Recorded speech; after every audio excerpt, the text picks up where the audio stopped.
Aumentano le donazioni ai trapianti di tessuti e di organi, si registra una flessione nella donazione del sangue. Il dato veneto, peraltro in linea con il trend nazionale, è stato reso noto alla vigilia della giornata mondiale del donatore assieme all'appello di Avis e Regione.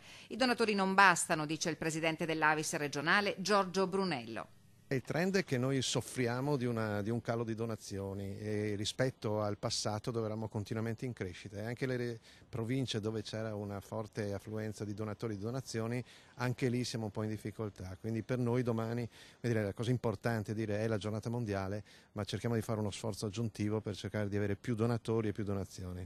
In Veneto lo scorso anno sono calate le donazioni di sangue Avis anche nelle province dove solitamente si registravano i migliori risultati: Treviso, Venezia, Rovigo e Verona.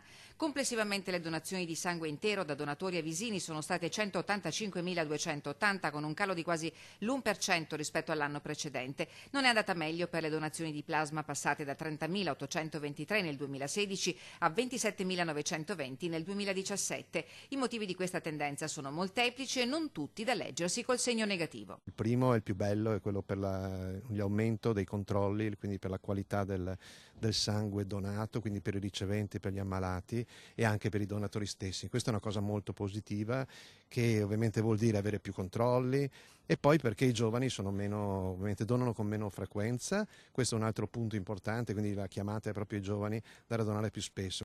E poi c'è il problema dei donatori lavoratori, impossibilitati per motivi contingenti a donare nelle giornate di sabato e di domenica e timorosi a chiedere un permesso extra al proprio datore di lavoro.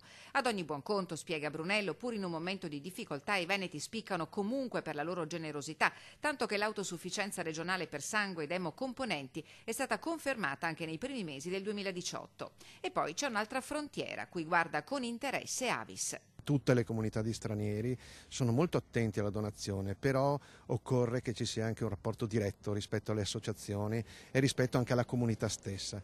Io credo che questa sia una nuova frontiera, siamo sempre più appunto multietnici, multirazziali, e questo è un modo per loro per sentirsi più cittadini, quindi anche questa chiamata a tutti coloro che magari non sono da sempre in Italia, ma sono nuovi italiani o comunque sono residenti qui, regolari, insomma occorre che su questo tutti ci spendiamo un po' di più.